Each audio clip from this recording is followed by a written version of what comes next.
안녕하십니까? 하나님의 말씀이 나의 하루에 임재하는 시간 하나임입니다. 오늘 하루도 하나님의 말씀을 통해 우리의 목마름을 채움받는 귀한 시간 되길 기대합니다.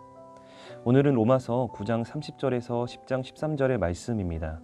오늘은 중등부 임희정 선생님께서 읽어주실 텐데요. 우리도 함께 성경을 펴서 천천히 따라 읽도록 하겠습니다. 그런즉 우리가 무슨 말을 하리요? 의를 따르지 아니한 이방인들이 의를 얻었으니 곧 믿음에서 난 의요. 의의 법을 따라간 이스라엘은 율법에 이르지 못하였으니 어찌 그러하냐? 이는 그들이 믿음을 의지하지 않고 행위를 의지함이라. 부딪힐 돌에 부딪혔느니라. 기록된 바 보라, 내가 걸림돌과 거치는 바위를 시온에 두노니 그를 믿는 자는 부끄러움을 당하지 아니하리라 함과 같으니라. 형제들아, 내 마음에 원하는 바와 하나님께 구하는 바는 이스라엘을 위함이니 곧 그들로 구원을 받게 함이라. 내가 증언하노니 그들이 하나님께 열심히 있으나 올바른 지식을 따른 것이 아니니라. 하나님의 의를 모르고 자기 의를 세우려고 힘써 하나님의 의에 복종하지 아니하였느니라. 그리스도는 모든 믿는 자에게 의를 이루기 위하여 율법의 마침이 되시니라. 모세가 기록하되 율법으로 말미암는 의를 행하는 사람은 그 의로 살리라 하였거니와 믿음으로 말미암는 의는 이같이 말하되 내 마음에 누가 하늘에 올라가겠느냐 하지 말라 하니 올라가겠느냐 함은 그리스도를 모셔 내리려는 것이요 혹은 누가 부적에게 내려가겠느냐 하지 말라 하니 내려가겠느냐 함은 그리스도를 죽은 자 가운데서 모셔 올리려는 것이라. 그러면 무엇을 말하느냐? 말씀이 내게 가까워 내 입에 있으며 내 마음에 있다 하였으니 곧 우리가 전파하는 믿음의 말씀이라. 내가 만일 내 입으로 예수를 주로 시인하며 또 하나님께서 그를 죽은 자 가운데서 살리신 것을 내 마음에 믿으면 구원을 받으리라. 사람이 마음으로 믿어 의에 이르고 입으로 시인하여 구원에 이르느니라. 성경에 이르되 누구든지 그를 믿는 자는 부끄러움을 당하지 아니하리라 하니 유대인이나 헬라인이나 차별이 없음이라. 한 분이신 주께서 모든 사람의 주가 되사 그를 부르는 모든 사람에게 부여하시도다. 누구든지 주의 이름을 부르는 자는 구원을 받으리라. 여러분, 우리는 어제 로마서 9장 후반부의 말씀을 통해 우리의 구원의 근거가 무엇인지를 살펴보았습니다. 바로 우리의 구원의 근거는 하나님의 긍휼에 있다라는 것이었죠. 사실 우리는 이 긍휼을 얻을 자격이 없는 자들이었습니다. 우리의 죄는 하나님의 긍휼보단 그분의 진노와 심판을 불러일으킬 뿐이었습니다. 그런데 하나님께서는 스스로 우리를 향한, 즉 죄인을 향한 진노를 누그러뜨리기 위한 프로젝트를 이미 시작하고 계셨죠. 죄인은 결코 스스로 의로워질 수 없기에 하나님 이미 그 일을 태초 전에 시작하셨고 결국 그분의 아들인 예수 그리스도를 통해 그 구원의 프로젝트를 완성하셨습니다. 이것이 바로 우리를 향한 하나님의 긍휼인 것입니다. 즉 바울은 9장 30절 이후에 이 긍휼을 각자 다르게 바라보는 두 대상을 비교합니다. 바로 이방인과 유대인입니다. 여기서 바울은 누가 더 옳고 괜찮은 민족이냐를 비교하고 있지 않습니다. 바울은 오히려 유대인들보다 이방인이 더 하나님의 의가 무엇인지, 하나님이 기뻐하시는 일이 무엇인지에 대해 무지하다고 말합니다.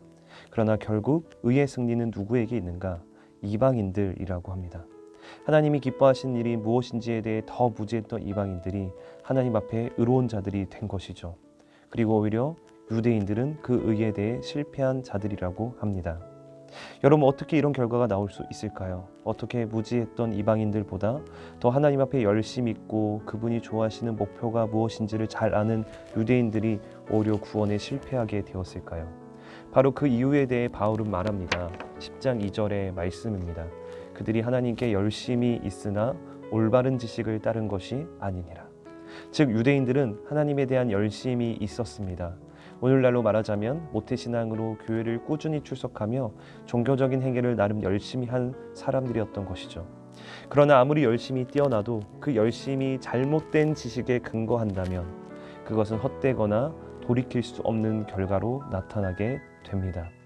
예를 들어 제가 스승의 주일을 맞이해서 중고등부 선생님들 중 한 분에게 꽃을 선물했다고 칩시다. 저는 그 선생님을 진심으로 생각하는 마음으로, 사랑하는 마음으로 열정을 다해 꽃을 준비할 겁니다. 그 꽃을 선물하기 위해 이곳저곳을 돌아다니며 가장 싱싱하고 화려한 꽃으로 준비해 선생님에게 갖다 주려고 노력할 것입니다. 그런데 알고 보니 그 꽃을 받기로 한 선생님에겐 아주 지독한 꽃 알레르기가 있었던 겁니다. 꽃만 봐도 질색을 하고 꽃 근처만 가도 심한 기침과 온몸에 두드러기가 일어나는 그런 알레르기가 있었던 것이죠. 즉 저의 그릇된 열심이 선생님을 해치게 될 뻔한 것입니다. 바로 잘못된 열심은 상대방을 해칠 수 있습니다.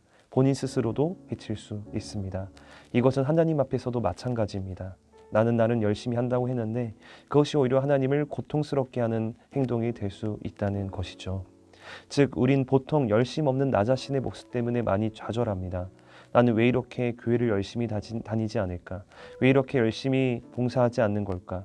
나에게 문제가 있는 걸까? 이런 식으로 접근을 합니다.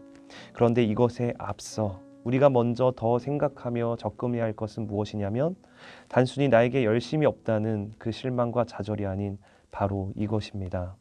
나는 과연 올바른 지식을 가지고 있는가? 다시 말해 나는 내가 믿는 예수님에 대해 올바른 지식을 가지고 있는가? 나는 과연 예수님이 누구시고 그분이 나를 위해 무슨 일을 하셨는지에 대한 지식에 온전히 구하고 있는가? 그 믿음의 기초가 단단하고 확실한가? 이 질문에 접근인 것이죠. 즉 바울은 유대인과 이방인들 역시 마찬가지라고 합니다. 누가 잘하나라는 경쟁 구도로 바울은 그들을 비교하지 않았습니다. 다시 말해 바울은 너희들이 결국 예수 그리스도를 어떤 분으로 바라보며 인식하며 믿고 있는지가 중요하다라는 겁니다. 자기 행위에만 열심을 낸 유대인들은 그저 예수 그리스도가 하신 일이 사실 중요하지 않았습니다. 자기 행위를 오히려 버리고 예수 그리스도가 하신 행위를 받아들이고 믿고 구원받는다는 이 복음은 그들에겐 오히려 걸림돌이 되었던 것이죠. 그러나 오히려 아무것도 잘한 것이 없고 어떻게 해야 구원받을지 모르는 이방인들은 예수 그리스도가 하신 그 일만을 전부로 알고 그것을 받아들이며 믿었더니 하나님은 그들에게 놀라운 구원을 선물해 주신 것입니다. 그래서 4절에 바울은 예수님이 누구신지를 다시금 설명합니다. 그리스도는 모든 믿는 자에게 의를 이루기 위해 율법의 마침이 되셨느니라. 즉 너희가 의를 이루기 위해 구원을 얻기 위해 어떤 행동도 필요가 없다. 더구나 너희가 할 수 있는 것도 아무것도 없다. 만약 나의 열심이 하나님 앞에서나 남들 앞에서나 조금이라도 우쭐댈 수 있는 요소가 조금이라고 있다면 그건 잘못된 지식이다 라고 바울은 말하면서 예수님을 이렇게 소개합니다. 그분이 바로 우리의 율법의 마침이자 완성이다. 그분이 다 이루셨다. 우린 그저 그분이 이루신 일로 예수님이 행하신 그 일로 의롭게 되었고 가장 복되고 존귀한 자들이 되었다라고 말하는 것이죠. 그러면서 바울은 이렇게 우리에게 적용합니다. 내가 만일 내 입으로 예수를 주로 시인하며 또 하나님께서 그를 죽은 자 가운데서 살리신 것을 내 마음에 믿으면 이것으로 구원을 받으리라. 다시 말해 바울은 너희의 구원이 너희의 그 특별함이 그 긍휼이 어디로부터 오는가? 다 예수님을 믿음으로부터 온다. 바로 예수 그리스도를 믿음으로 우리가 구원을 받게 된다라고 합니다. 즉 여기서의 강조점은 우리의 믿음이 대단해서가 아닙니다. 오히려 우리의 믿음은 빈손에 불과합니다. 나의 행위, 나의 능력, 세상에 자랑할 만한 모든 걸 내려놓는 빈손에 불과합니다. 그런데 이처럼 빈손 들고 나와 우리가 하나님의 긍휼을 구할 때 하나님이 우리의 두 손 가득히 하늘의 신령한 복으로 채워주십니다. 바로 예수 그리스도를 통해서 말입니다. 바로 예수 그리스도는 우리의 행복의 근원이시며 구원의 대상이시며 우리가 그분을 마음으로 믿고 입으로 나의 주님이시오 나의 구원자이심을 고백할 때 구원을 얻습니다. 바로 누구든지 주의 이름을 부르는 자는 구원을 받습니다. 우리의 말과 입술이 능력이 있어서가 아닌 바로 예수 그리스도 그분의 능력을 가지고 그분이 이루신 일을 가지고 가능하다라는 것입니다. 사랑하는 중고등부 친구들, 선생님들, 우리는 과연 예수 그리스도에 대해 얼만큼 알고 있습니까? 우린 그분을 믿는다고 하면서 정작 그분이 누구신지에 대해 그분이 나를 위해 무슨 일을 하셨는지에 대해 관심을 가지고 있습니까? 우리가 교회에서 말로는 예수님을 사랑한다고 찬양도 하고 아멘도 하지만 정작 우리는 내가 사랑한다는 그 예수님이 누구신지 제대로 알고 있습니까? 우리가 친구 간에나 이성 간에나 서로 사랑할 때도 그냥 서로를 사랑하지 않습니다. 우린 서로를 사랑한다는 그 말 아래에 어떤 표현을 사용하죠? 나는 당신을 더욱 알고 싶어. 당신을 더욱 알아가고 싶어. 우리 서로 더욱 알아가자라는 표현으로 상대방에 대한 마음을 전합니다. 과연 우리에게 있어 예수님을 향한 사랑은 과연 어떻습니까? 우리가 정말 예수님을 사랑한다면, 그분을 믿는다고 한다면 우리 역시 그분을 알아가야 하지 않겠습니까? 예배를 통해, 말씀을 통해, 제자 훈련을 통해 그분을 알아감으로 우리 역시 그분을 닮아갈 수 있고 따라갈 수 있는 것 아니겠습니까?